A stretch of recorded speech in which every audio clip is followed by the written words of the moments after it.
¿Cómo están? Sean todos bienvenidos a este espacio informativo. En este bloque de entrevista ya saludamos al futuro titular de la ANDE, el ingeniero Pedro Ferreira, a quien ya agradecemos por su presencia. ¿Cómo está, ingeniero?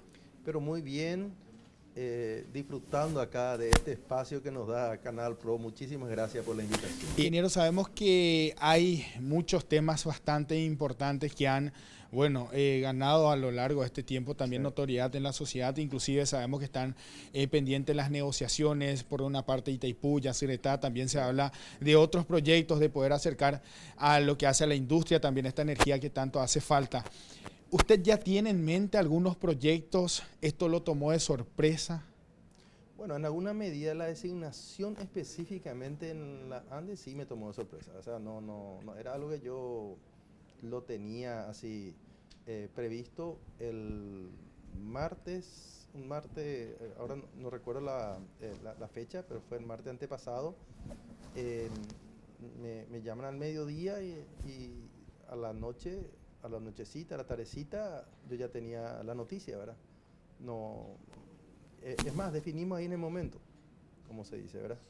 No hubo una previa, no hubo un pensar antes, porque por la forma en que y el compromiso que demostró el presidente electo, me pareció que él se merece todo el apoyo posible y si el lugar donde a él le parece que yo puedo ayudar más a mi país es ahí, ahí voy a estar. Ingeniero, para que la gente lo pueda conocer un poco más, usted ya se desempeñaba en la función pública, actualmente tiene Sí. un cargo. ¿Cuál es su desempeño dentro de la institución? Tratando de ser cortito, entré en la ANDE en el 86, 11 de agosto del 86, estuve en la ANDE como funcionario durante 28 años, eh, me jubilé, porque ahí uno renuncia y se puede jubilar con 25 años de aporte en la caja, cualquiera sea la edad, me jubilé con 52 años. Te castiga mucho la edad, pero yo quería salir a trabajar en el sector privado y así lo hice. Pero tuvo también su paso por el IPS.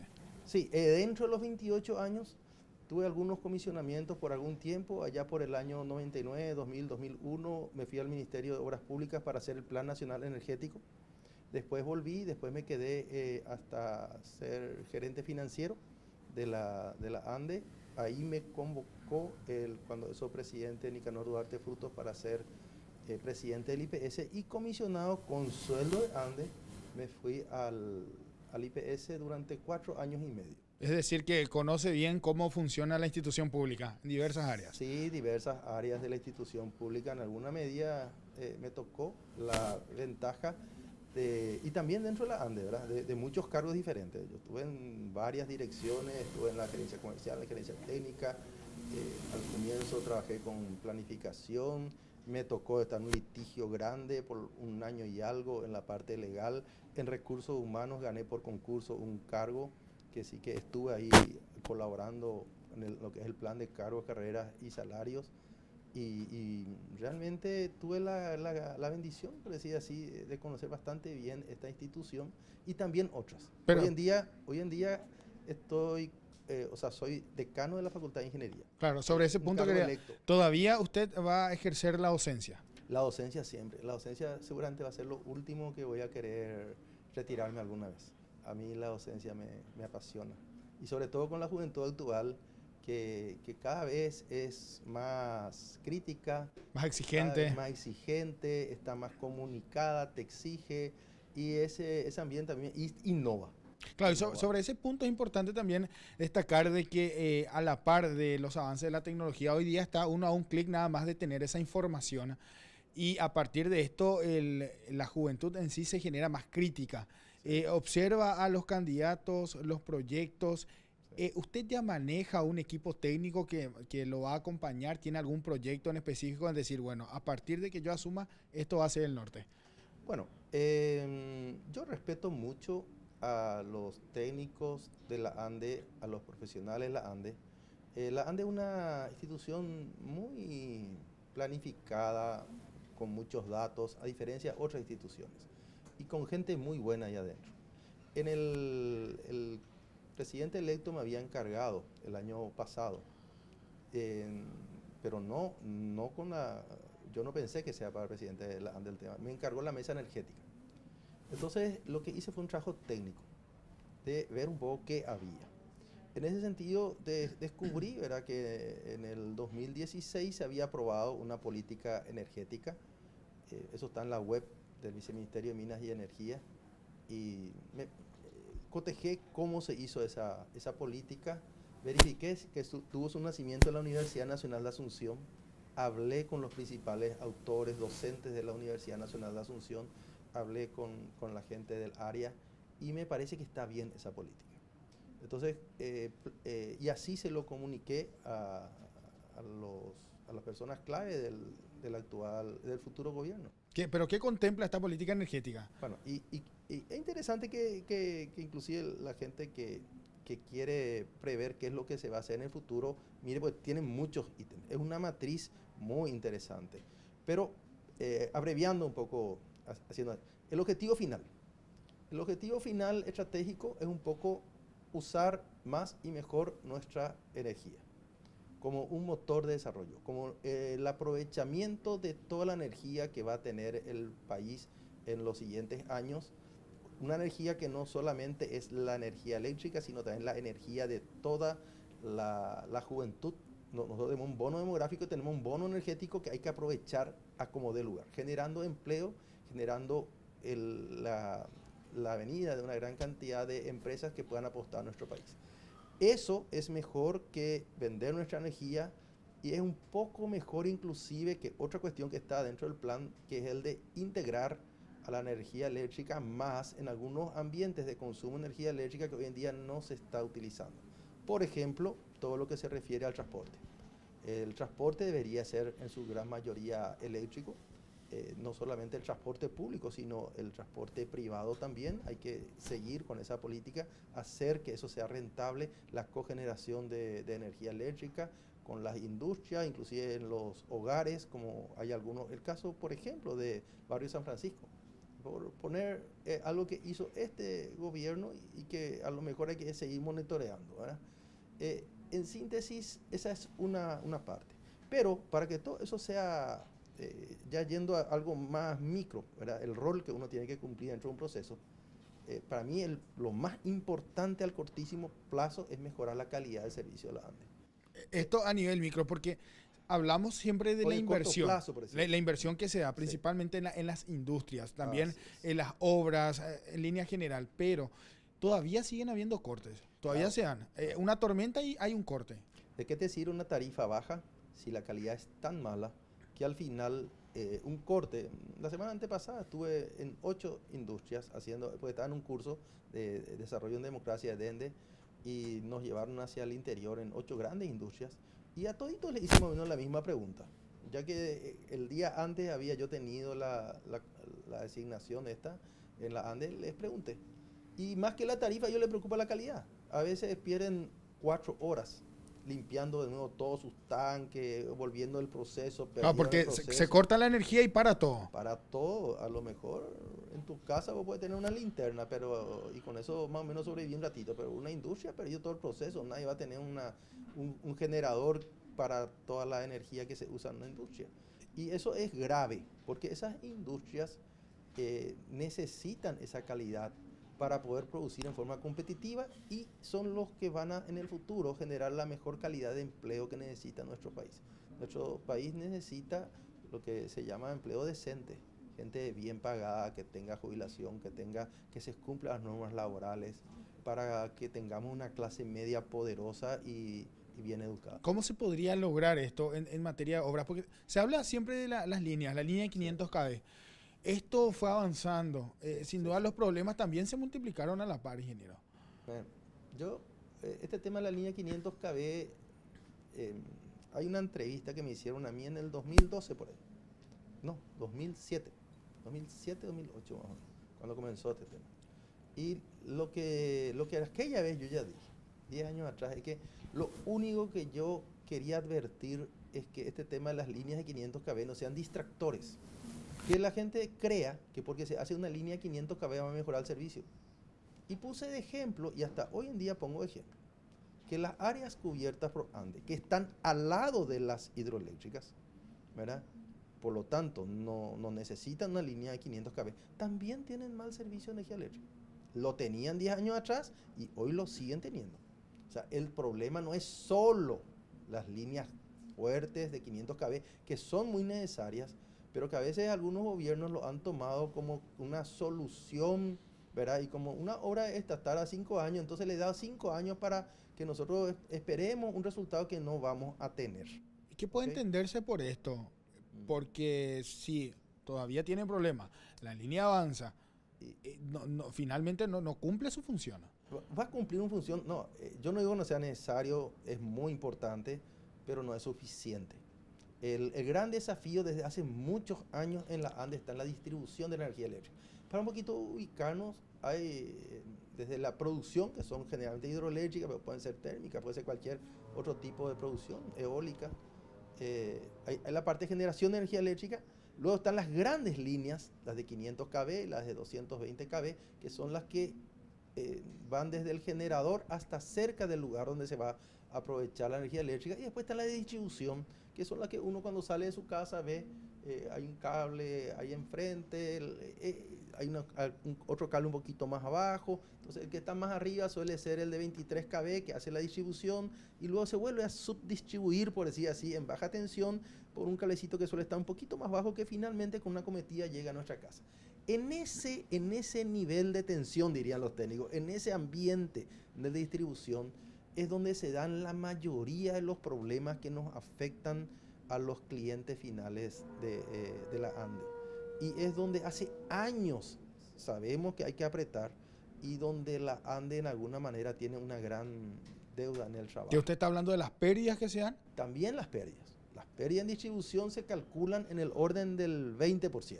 ¿Cuánto significa esto? Muchísimo, muchísimo. Son millones de dólares, o sea, hace decenas y hasta cerca de 100 millones de dólares, depende de cómo uno calcule. Por el Sería, lado de en eso entran las instalaciones o por el lado de lo que uno compró de más y finalmente no vende, depende de cómo se valore.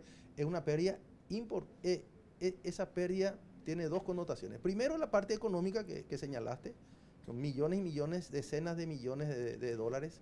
Y aparte, la connotación moral, que a mí también me preocupa, ¿verdad? En el sentido de que nosotros no podemos tener un pueblo acostumbrado a robar. Conexiones clandestinas. Con conexiones clandestinas o con cualquier otro tipo de trampita en donde probablemente vamos a tener que trabajar muchísimo en desarraigar, porque es fácil, hasta, no sé si es fácil, ¿verdad? Pero es menos difícil impedir que esto entre. Ahora ya entró, y ya entró en un porcentaje altísimo de consumidores de todos los niveles. Entró como casi algo cultural, ¿verdad? Entonces ahora hay que sacar esto del sistema. Ingeniero, ¿cómo se hace el relevamiento de datos para que finalmente se pueda decidir, hace falta 2, 3 transformadores en este barrio para que no le afecte finalmente a la línea de distribución, para que no tengamos cortes? ¿Cómo se hace ese trabajo para que la gente pueda entender? Y si hablamos específicamente de eso, porque nos habla de la distribución final. Sí. Bueno, uno de los déficits justamente que existe en todo lo que y se nota por la cantidad de transformadores de distribución que se averían al año. Creo que está en el orden de 3.000, es una barbaridad. Es la falta de datos sobre qué consumo o qué exigencias el sistema tiene sobre estos transformadores de distribución en el día a día. Eso merece una atención especial. Si nosotros en distribución, a diferencia de en transmisión y generación, que sí hay todos los datos, o sea, la ANDE conoce perfectamente online, el gerente técnico mira ahí y sabe perfectamente cómo están todas sus líneas de transmisión, todas sus estaciones, sabe perfectamente todo lo que hay. La gente de distribución no. La gente de distribución no sabe y trabaja muchísimo a oscuras en ese tema. Tiene una idea, pero lo que hay que hacer es atar los datos que sí existen, porque hoy en día casi todos los medidores de la ANDE ya son medidores electrónicos, ya no son analógicos. No son esos que pueden dar vuelta, que le buscan a la historia para reducir costos. Son un aparatito más o menos del tamaño de un celular, ¿verdad? Entonces, esto bajó muchísimo en precio, pero aún no se hizo todo ese cambio. Entonces, ese dato que está registrado en todos los medidores tiene que ir a un sistema y tiene que estar atado con el transformador de la zona. A poco tiempo, digo yo, un año, en 3 años, nosotros vamos a poder disponibilizar los datos y cruzar y saber en base a los datos de todos los medidores, que ese transformador de la zona, el que se quema, que tiene avería, lo que sea, realmente ya está sobrecargado antes que sufra problemas. Entonces hay que cambiarlo por una mayor potencia. Ingeniero, ¿en cuánto tiempo usted podría tener, por decirlo de una manera, una radiografía de cómo está actualmente nuestro sistema? Porque uno siempre quiere resultados. Claro, Usted tiene claro. que asumir y hay una brecha de tiempo para decir, bueno, a partir de ahora vamos a trabajar de esta manera. A mí a mí me falta una serie de reuniones con la gente del área. Creo que parte de la intención del presidente electo al ya predesignarme con tiempo era ese acercamiento. Todavía no tuvimos la luz verde, porque yo no puedo irme a la ANDE a decir, venga usted, no, Claro. así no es, ¿verdad? Todavía no tuvimos la luz verde para empezar a visitar cada área. Supongo que este gobierno va a dar esa luz verde esta semana, la semana que viene, y nos va a ayudar a todos, ¿verdad? A los que están ahora ahí, como a los que queremos ir a colaborar con la institución, para que no haya un corte entre lo que una administración está haciendo y lo que la siguiente va a hacer, ¿verdad? Ese es un trabajo pendiente. En base a eso, de todas maneras, la gente, gracias a Dios, hoy en día con la tecnología, te envía todos los datos. Te envía, y yo ya estuve trabajando el año pasado con los grandes planes, con las grandes políticas, ya tenemos la política en general, los datos en particular los tiene mejor toda la administración y la gente que está dentro de la ANDE. Y eso, hay que tener en cuenta que esto te restringe por lo menos por 1 año y medio. O sea, el presupuesto, lo que se va a hacer este año, es el presupuesto de este año, 2018, que ya está en ejecución. Uno no es que llega a una institución pública y dice, no, yo voy a hacer aquello. No, un ratito.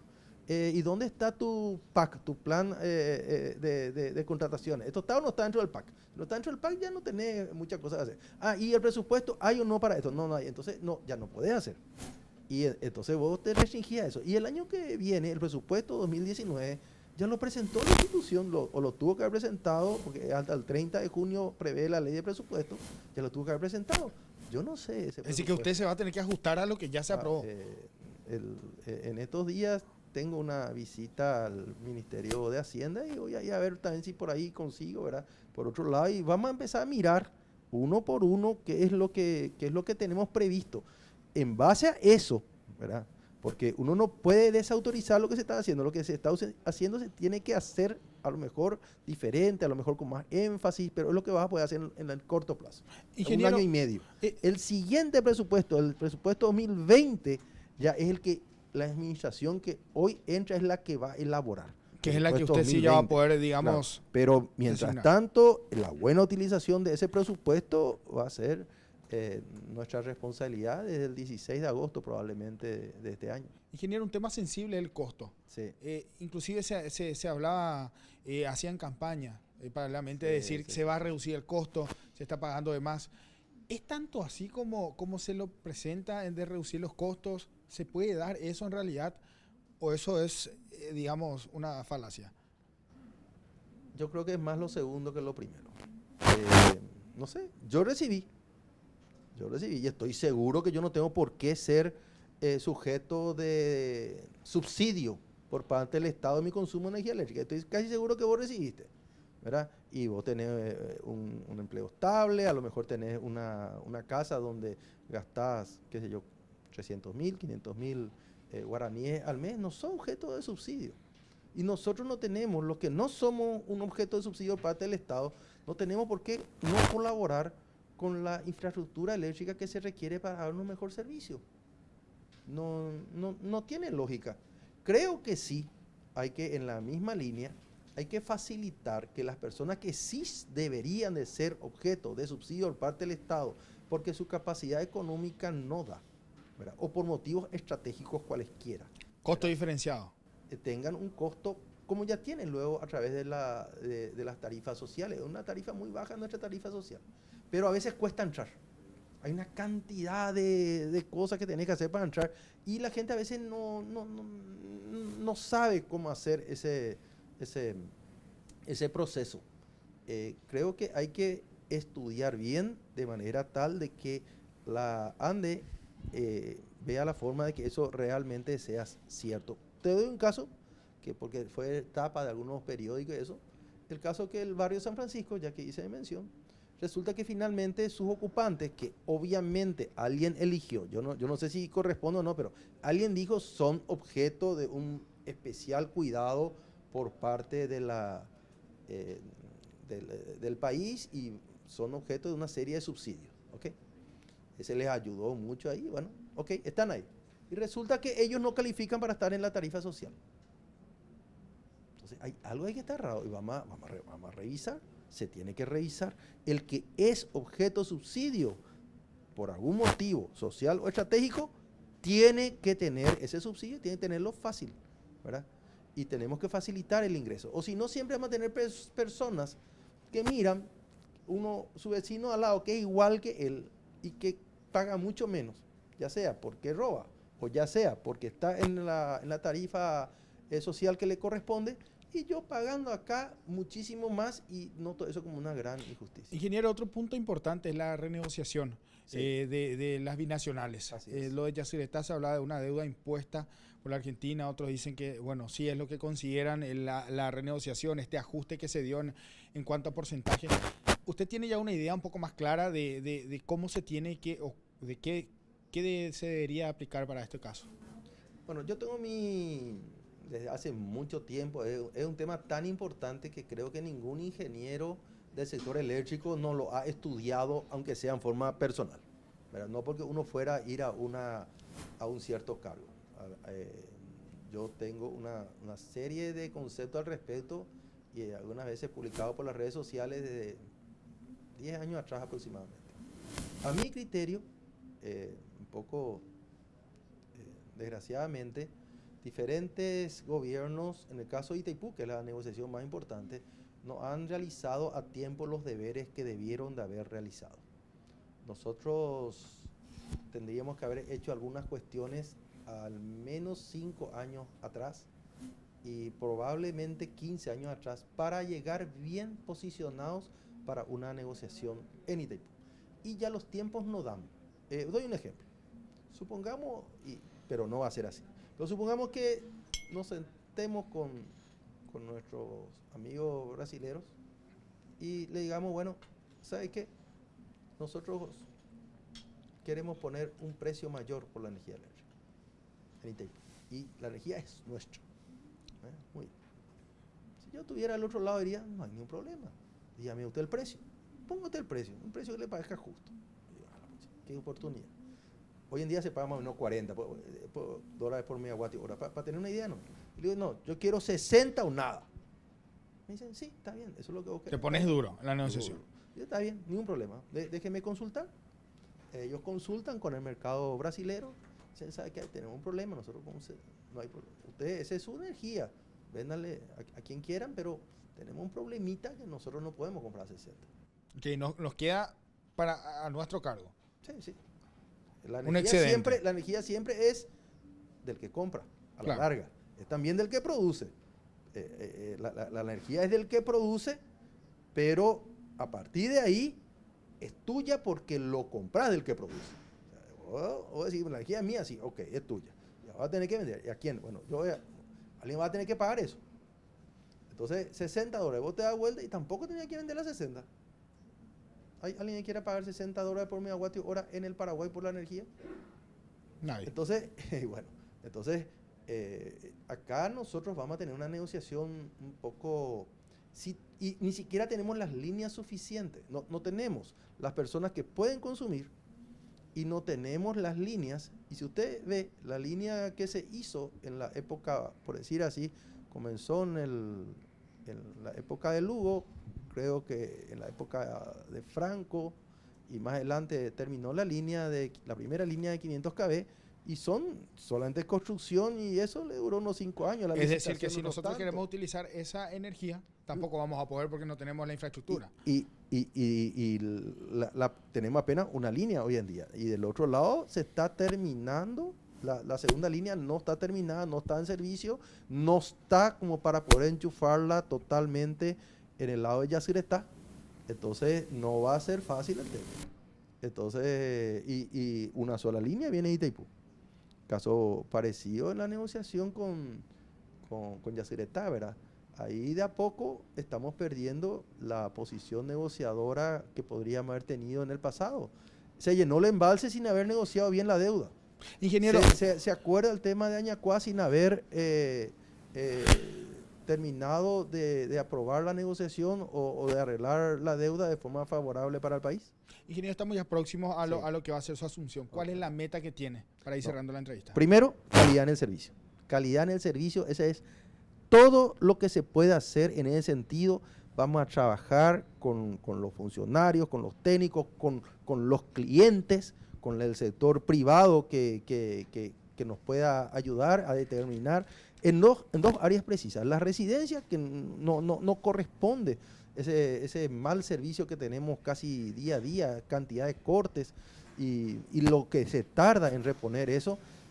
Para ello la inversión tiene que ser fuerte y no será espontánea, ni mágica, ni corta. Eso es por lo menos un proceso de 3 años, mínimo, ¿verdad? Con muchos recursos sería 3 años en algunas áreas estratégicas. Segundo, dentro del mismo tema de calidad, el tema de la calidad en los estratégicos, que son las industrias que tienen que tener alta confiabilidad en sus instalaciones, de manera tal que confíen y que inclusive eventualmente cogeneren energía eléctrica con nosotros.